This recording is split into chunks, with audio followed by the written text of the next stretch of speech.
Hello everyone, स्वागत है आप सभी का स्टडी विद कविता में। तो आज का हमारा टॉपिक है दुर्खीम के श्रम विभाजन के सिद्धांत से आप क्या समझते हैं। श्रम विभाजन सामाजिक एकता को किस प्रकार बढ़ावा देता है, तथा नेक्स्ट क्वेश्चन है हमारा, समाज में श्रम विभाजन के बारे में दुर्खीम के विचारों का आलोचनात्मक विश्लेषण कीजिए।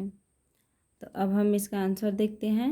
सामाजिक श्रम विभाजन का सिद्धांत, तो इसमें हम देखते हैं इमाइल दुर्खीम ने अपनी पहली और प्रख्यात the division of labour in society 1895 पुस्तक के द्वितीय भाग में श्रम विभाजन की अवधारणा को विकसित किए हैं।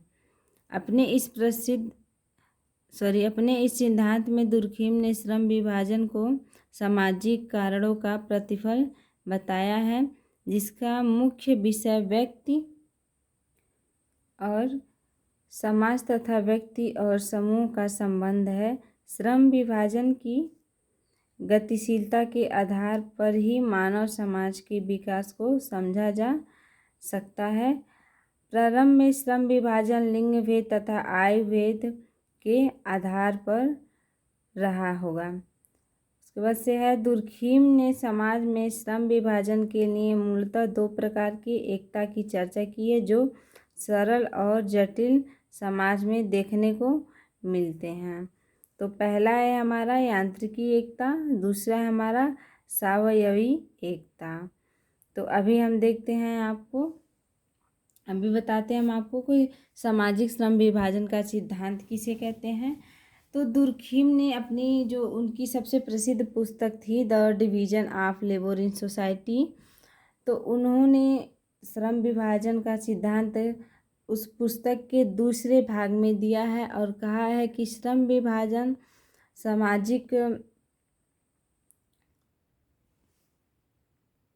सामाजिक कारणों का प्रतिफल है, फल है, और इसका मुख्य कारण है समाज और व्यक्ति समूह का संबंध।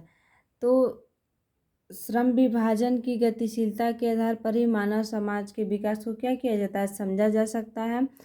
तो जो पहले श्रम विभाजन होता था वो क्या होता था, लिंग भेद और आयु भेद के आधार पर होता था। तो दुर्खीम ने इसी श्रम विभाजन को मूलतः दो प्रकार की एकता में क्या किया है, बांट दिया है। पहला क्या है हमारा, एक यांत्रिकी एकता, दूसरा क्या हमारा सावयवी एकता। तो आगे हम देखेंगे यांत्रिकी एकता।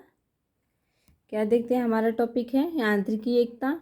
तो यांत्रिकी एकता में समाज में समरूपता पाई जाती है, इनमें एकता पाई जाती है, उसमें विभिन्नता की मात्रा कम होती है तथा लोगों के विचार एक से मेल खाते हैं, लोगों की सामान्य भूमिका और सामान्य मूल होते हैं तथा लोगों में सामान्य चीज़ों को पवित्र माने जाते हैं। इन समाजों में जो कानून पाया जाता है वह दमनकारी कानून होता है।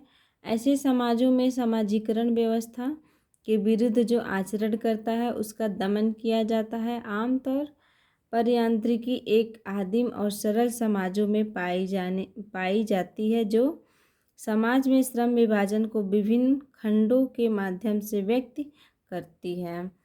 तो हम देखते हैं कि यांत्रिकी एकता किसे कहते हैं। तो यांत्रिकी एकता जो है वो यांत्रिकी एकता का जो समाज होता है उन समाजों में क्या होती है, समरूपता पाई जाती है, लगभग सब एक समान होते हैं और उनके बीच, समाज के लोगों के बीच क्या होता है, एकता होता है।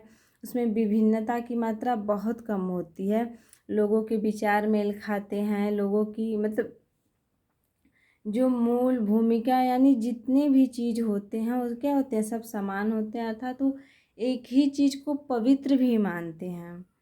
लेकिन उनका जो कानून होता है वो क्या होता है, दमनकारी, बहुत ही क्रूर होता है। जैसे कि अंग्रेज़ों का शासन में हम लोगों के ऊपर, जो हमारे भारतीयों के ऊपर जो था वो क्या था, उनका भी कानून क्या था, दमनकारी ही था। वो भी क्या करते थे, क्रूरता करते थे, शोषण करते थे। तो उनका वैसे ही यांत्रिकी एकता का जो समाज है उसमें क्या होता है, दमनकारी कानून होता है।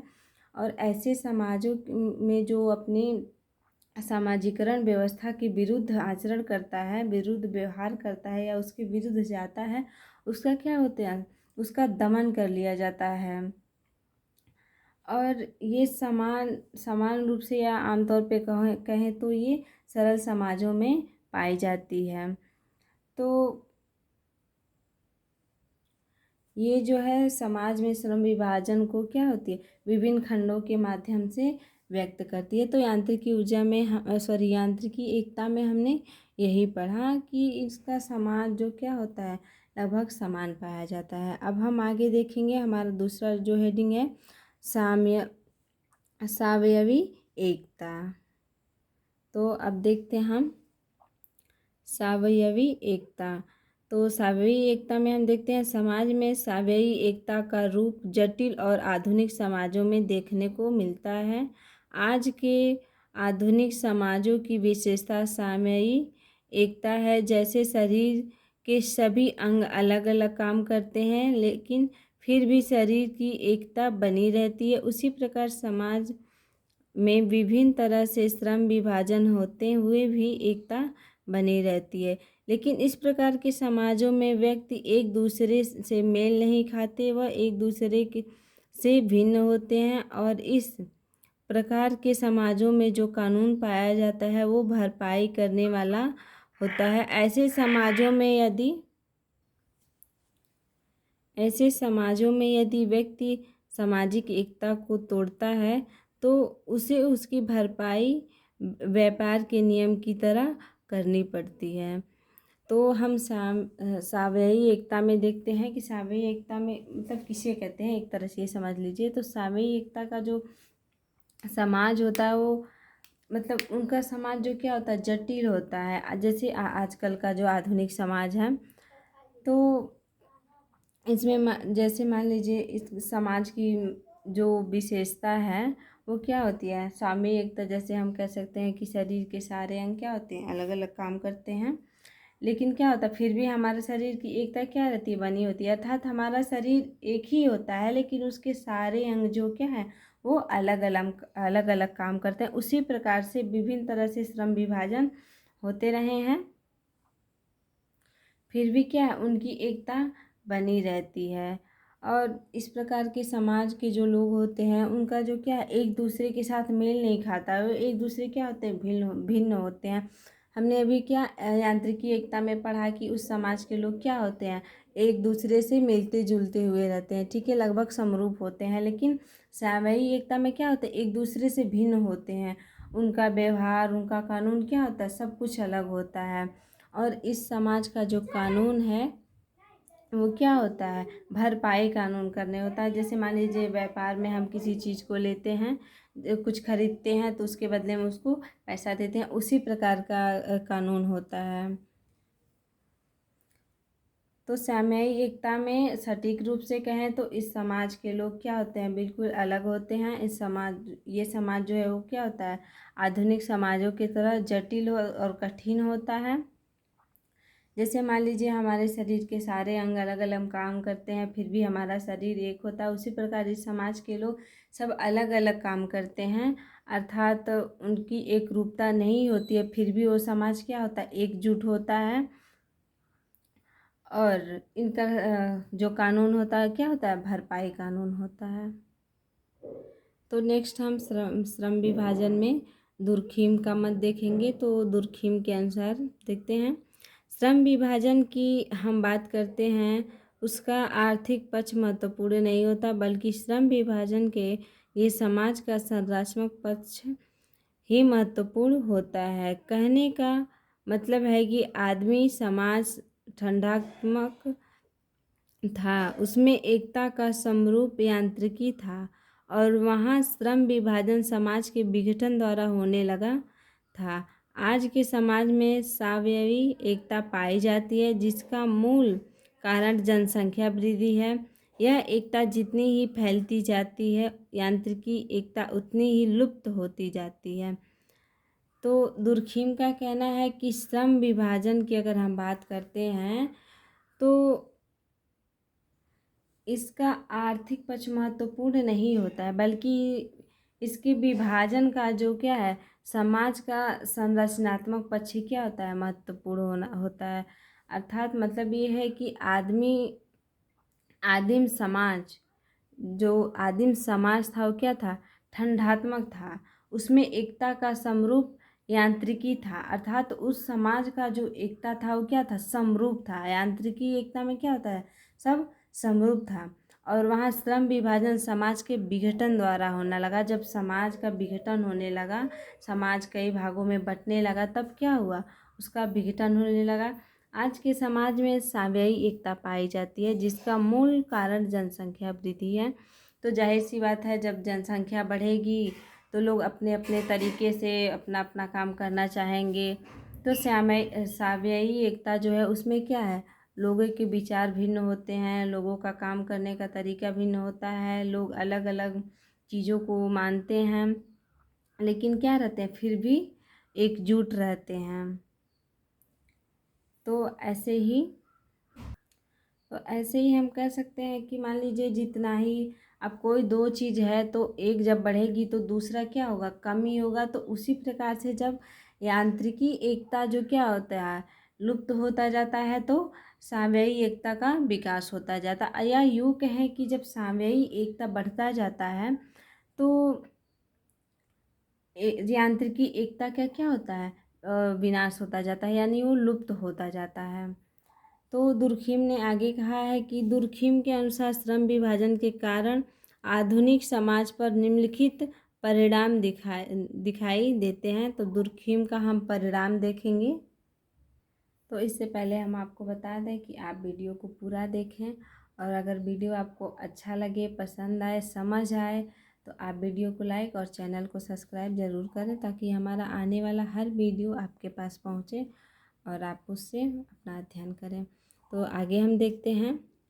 पहला जो है वो क्या है, श्रम विभाजन के फलस्वरूप समाज में साम्ययी एकता का विकास हुआ।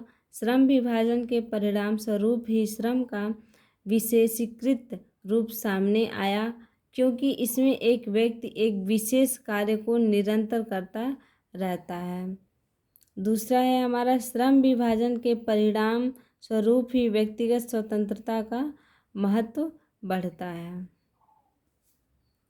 तीसरा है हमारा, श्रम विभाजन ने समाज को अनेक व्यावसायिक समूहों में बांट दिया, और फिर यह विघटन का कारण इसलिए नहीं बना क्योंकि इसमें विभिन्न समूहों के बीच आत्मनिर्भरता है। चौथा है हमारा, दुर्खिम के अनुसार श्रम विभाजन में विशेषीकरण से नवीन आविष्कारों की संभावना बढ़ने के साथ साथ प्रगति का मार्ग प्रशस्त हुआ है। नेक्स्ट देखते हैं, श्रम विभाजन समाज के विभिन्न सदस्यों को एक दूसरे पर निर्भर कर देता है, जिससे व्यक्तिवाद की भावना नहीं पनपने पाती।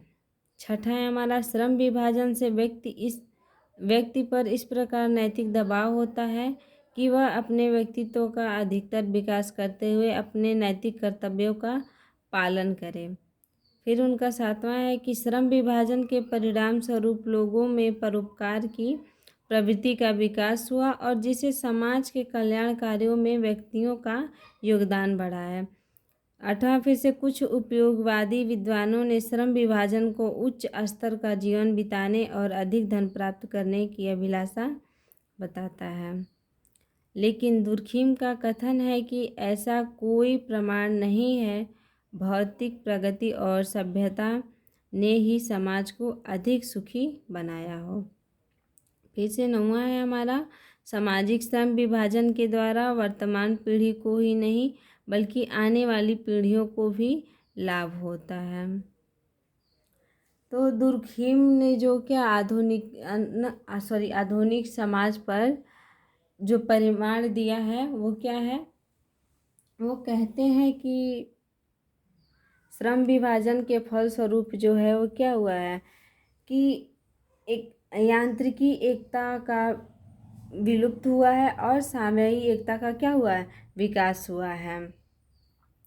और श्रम विभाजन के परिणाम स्वरूप ही व्यक्तिगत स्वतंत्रता का महत्व बढ़ा, अर्थात जो व्यक्ति जितना श्रम करता है उसका क्या होता है, उतना ही सम्मान बढ़ता है, वो उतना ही स्वतंत्र होता जाता है। और उसके बाद उन्होंने कहा है कि श्रम विभाजन के द्वारा मनुष्य क्या है, व्यवसायिक समूह में बट गया है, इसीलिए क्या है, समूहों के बीच आत्मनिर्भरता है, उसमें आत्मनिर्भरता आ गई है। और फिर इमाइल दुर्खिम कहते हैं कि श्रम विभाजन के द्वारा ना सिर्फ वर्तमान पीढ़ी बल्कि आने वाली जो पीढ़ियां हैं उनको भी क्या हुआ है, लाभ हुआ है। तो इस समस्त जो क्या है, यांत्रिकी एकता है, सामयिक एकता है, श्रम विभाजन का जो सिद्धांत है उसका निष्कर्ष क्या है, अब हम देखते हैं। निष्कर्ष के बारे में हम आपको बता दें, अगर एग्ज़ाम में आप सारा क्वेश्चन लिखने के बाद निष्कर्ष नहीं लिखते हैं तो आपके नंबर जो क्या है वो कुछ कट जाते हैं, लेकिन अगर निष्कर्ष लिखने के बाद क्या है, आपको पूरा पूरा नंबर और अच्छे से मिलता है। एग्जामिनर को लगता है कि आपने अच्छे से जो क्वेश्चन है उसकी व्याख्या की, आपने अच्छे से लिखा है, तो सबसे पहले एग्जामिनर जो क्या है वो ऊपर का हेडिंग देखता है और बाद में क्या निष्कर्ष देखता है, उसके बाद फिर समझ लेता है आपने क्वेश्चन पूरा किया है। तो अब हम निष्कर्ष देखते हैं। इस प्रकार उपरोक्त विवरणों द्वारा स्पष्ट होता है कि दुर्खिम द्वारा प्रस्तुत श्रम विभाजन से समाज में सामयिक एकता के विकास के साथ साथ सामाजिक प्रगति, विशेषीकरण और एक सभ्य प्राणी होने के नो गति दी और इसके रुझारू स्वरूप को निखार दी।